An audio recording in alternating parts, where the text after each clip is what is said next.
मेरे व्हाट्सएप पे किसी ने भेजा, मैंने देखा और अक्षय कुमार जी ही बोले कि इस गाना को बजाओ और साउंड बढ़ाओ। बहुत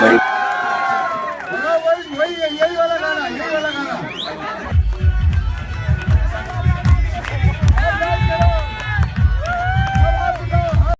अपने आवाज़ के दम पर पूरी दुनिया को नचा दे, उसी कलाकार का नाम है पावर स्टार पवन सिंह। जी हाँ, आपने सही सुना और यकीन ना हो तो आपने वीडियो जो देखा जिसमें बॉलीवुड के तमाम बड़ी हस्ती अनुपम खेर से लेकर अक्षय कुमार तक पावर स्टार पवन सिंह के लॉलीपॉप लागेलू गाने पर डांस करते हुए नजर आ रहे हैं।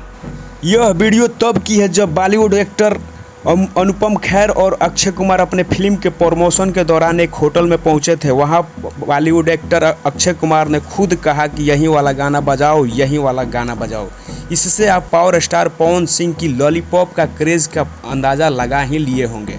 जाते जाते आपको बता दें कि इससे पहले भी बिग बॉस से लेकर विदेश के बहुत बड़े बड़े होटलों में यह गाना तहलका मचा रहा है। आपको और यह जानकर बहुत खुशी होगी कि international level hit album lollipop लागेलू 2 भी बनकर तैयार हो गया है, जिसकी ऑडियो रिकॉर्ड हो चुकी है, वीडियो शूट होना बाकी है, जिसमें बॉलीवुड की बहुत बड़ी हस्ती अभिनेत्री सनी लियोन को कास्ट किया गया है, जो कि आप सबको बहुत जल्द देखने को मिलेगा एक बहुत ही बड़ा धमाका के साथ। तो आपको हमारा वीडियो ये कैसा लगा हमें कमेंट बॉक्स में ज़रूर बताइएगा और हमारी अगर वीडियो आपको अच्छी लगी हो तो हमारे वीडियो को लाइक कीजिएगा, चैनल को सब्सक्राइब कीजिएगा और वीडियो को ज़्यादा से ज़्यादा शेयर कीजिए। मिलते हैं आपसे अगले वीडियो में, तब तक आप देखते रहिए भोजी उठ तक।